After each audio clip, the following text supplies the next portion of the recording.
Si quieres ser escritor, lo primero es hacer dos cosas: leer mucho y escribir mucho.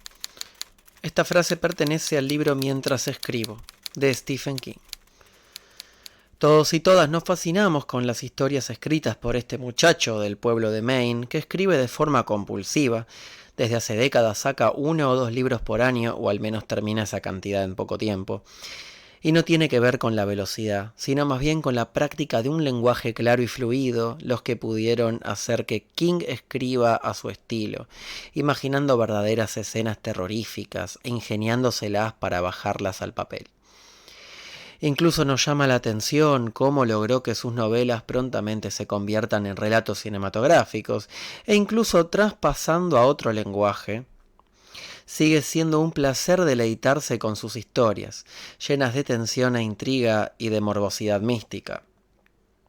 Por mi parte, tengo para criticarle que siempre utiliza la misma voz narrativa, pero eso es para otro artículo que no vale la pena aquí. Mientras escribo, libro que el autor redactó en primera instancia en 1997, cuenta con 2 espacios definidos. Un texto autobiográfico que nos data de cómo comenzó Stevie en el circuito editorial y de publicación de sus relatos, y un apartado sobre la escritura y las herramientas que a él le sirvieron. Dice que escribir es un acto de pura telepatía, una conexión que rompe con el tiempo y el espacio y que sirve para conectarse con el lector, al que invita a construirse o buscarse un atalaya, un sector de la casa o donde sea adaptado a la necesidad de leer y escribir. A lo largo de la descripción de este capítulo me permito la licencia de acotar, relacionar, comparar o diferenciar las ideas dadas por King, ya que vivimos en Latinoamérica y tenemos, tal vez, otra forma de buscar nuestro lenguaje o práctica artística, aunque tranqui. Stevie te pone en claro que estas herramientas las tenemos, solo trataremos de desoxidar las brocas y afilar la hoja de la sierra. La caja de herramientas. El consagrado rey del terror, más allá de dar consejos de género, abarca las necesidades básicas que significan romper determinadas barreras, ganar un lenguaje claro y hacer que el relato avance. Vamos a ver en detalle los primeros 3 consejos para optimizar nuestra caja de herramientas. 1. El vocabulario. El creador de Carrie dice que podés utilizar tu propio vocabulario para sentirte cómodo. Va a llamar a este vocabulario personal el pan del escritor.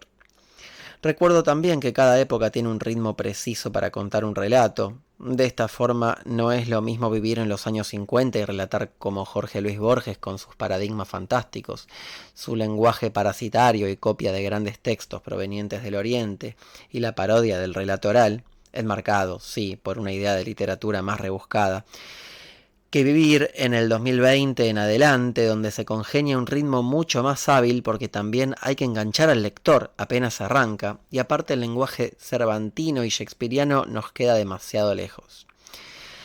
Añade una frase utilizada por prostitutas a ladrones pobretones de Turquía, que dicen algo así como: no es cuestión de lo que tienes, sino cómo lo usas. Lenguaje directo y cotidiano. Recuerda que la primera regla del vocabulario es usar la primera palabra que se te haya ocurrido siempre y cuando sea adecuada y dé vida a la frase. Stevie, así lo llamaban en la infancia, dice que las palabras solo reflejan contenidos. Pero cada palabra transmite, de esta forma, muchísima textura a lo que querés decir. Si tenemos un personaje que está enojado, no va a tomar el vaso con manos suaves. Tal vez lo agarra o se quiere comer crudo a la primera persona que pase frente a él. Veremos en un segundo asunto con el verbo que es importante. Y si tenemos un personaje enfermo al borde de fallecer, no creo que escuche la gotera del baño como una fuente de elixir. Tal vez oye el repiqueteo de gotas pálidas, casi estáticas, que provocan eco fantasmal sobre la cerámica del baño a la que no puede levantarse nunca más. Aquí entra nuestro amigo argentino Ricardo Piglia contándonos sobre las 2 historias que subyacen en el relato, la trama oculta que pregona entre líneas. Resumiré la cuestión ya que se verá más adelante en profundidad. Piglia investigó los diarios del escritor ruso y dramaturgo Anton Chekhov, en el que dejó una nota para un futuro cuento que nunca escribió. Un hombre va al casino y gana, llega a su casa y se suicida. Lo que atrae no es que haya ganado, sino que el factor atrapante es la contradicción con lo inesperado, la sorpresa. Que se quite la vida no está en la línea lógica de pensamiento de una persona que acaba de ganar en el casino. Al ser sorpresivo también es atrapante. El problema sería narrado con palabras que dejen en claro qué le pasó al hombre que decidió atentar contra su vida, con tantos rublos en los bolsillos, ya que se lo leía feliz, o un lector también le impone un estado anímico a la voz que narra. Hagan la prueba. Escriban o piensen sobre una persona que gana un concurso importante pero está enfermo de algo terminal, solo a modo de sinopsis, como si estuvieran contando así nomás de qué va la película, en 2 o 3 líneas. ¿Qué datos sienten que quedaron resaltados? ¿Qué son relevantes? ¿Qué palabras utilizaron en aquellas partes? ¿Qué palabras utilizarían para expresar mejor la imagen? Así que en una primera instancia se trata de escribir y luego ajustar el verbo o los detalles al clima que se le quiera dar al relato. 2. Gramática. El autor nos propone que escribamos en nuestra lengua materna, que es la primera que mamamos, la que nos conecta con nuestras raíces y sentimientos más profundos. La práctica de esta lengua también se absorbe oyendo conversaciones y leyendo mucho. Stevie habla de la gramática norteamericana, pero nosotros tenemos ya la nuestra, que es compleja porque tiene sus variantes dependiendo de la región. Contamos con varios tiempos verbales y cada uno de ellos nos sirve para pararnos en la historia, de forma mítica, cotidiana, en paralelo a otros espacios, etcétera, etcétera, etcétera. No creo, como advierte King, sumándose a la visión de William Strunk, que el que no lo aprendió hasta el momento tampoco querrá hacerlo. Depende mucho del empeño personal y la forma en la que se imparte. El mensaje que se construye con ellas, las categorías lingüísticas, debe organizarse de acuerdo con unas reglas consensuadas de gramática. Infringirlas significa romper o dificultar la comunicación. Una gramática defectuosa genera frases defectuosas. Nombre más verbo.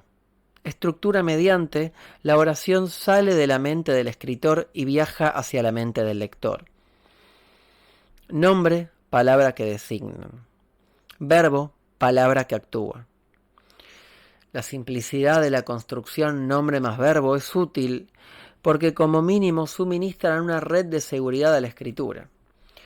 King juega poniendo verbos delirantes al azar con su respectivo sujeto de la oración.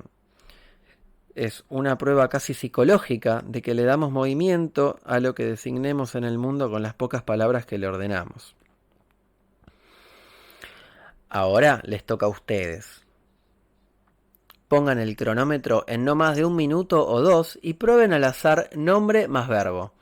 Vamos calentando motores para que luego el texto avance. Por ejemplo, Miguel durmió, el perro negoció, la piedra transhumó. En primera instancia, prueben en pasado. Si quieren romper el paradigma, prueben otros tiempos verbales, como futuro o presente. Hablando en criollo, las reglas están para romperse. No se preocupen en la racionalidad del resultado. Solo preocúpense por avanzar. Dice King que la gramática es una lata, es un bastón para poner de pie a las ideas y hacer que caminen. 3. Evitar la voz pasiva. En lo que refiere a animarse a escribir, en los comienzos o en las personalidades más tímidas, una regla autoimpuesta que se repite en demasiados casos es utilizar la voz que narra por detrás de una acción. Para expresarlo más claro, en vez de hacer algo, le hacen algo. Encontré en internet un ejemplo claro. La casa fue remodelada por la arquitecta. El sujeto es la casa. Fue remodelada es la frase verbal pasiva y la arquitecta termina siendo el complemento agente. Queda en segundo plano, al fondo a la derecha, y no hay cuerpo posible que vislumbrar. Cuando la oración es pasiva, la acción queda lejana para sentirla. Fijémonos en el reordenamiento siguiente. La arquitecta remodeló la casa. Aquí está claro y definido cada fragmento de la oración. Es directa, sujeto más verbo más complemento verbal.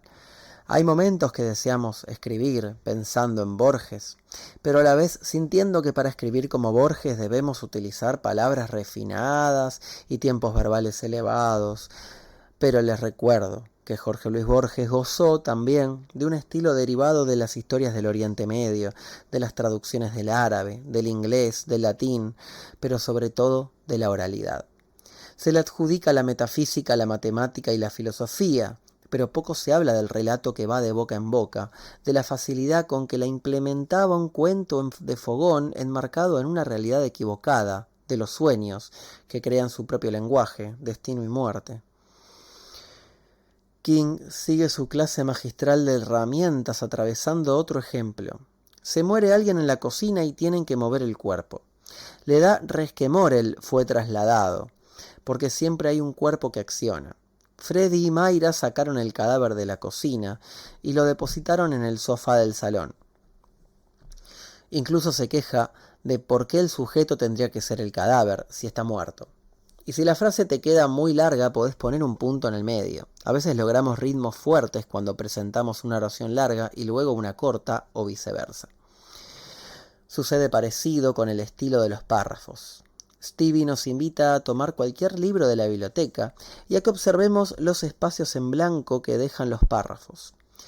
No hay que leerlos para darnos cuenta de cuán cargados de información estarán. Soy Madlenial y esto fue Enigmas Literarios, taller de verano. Es hora de que nos pongamos a escribir para poder contar nuestras propias historias. Nos escucharemos pronto en otro episodio. Les traeré mucha más información al respecto.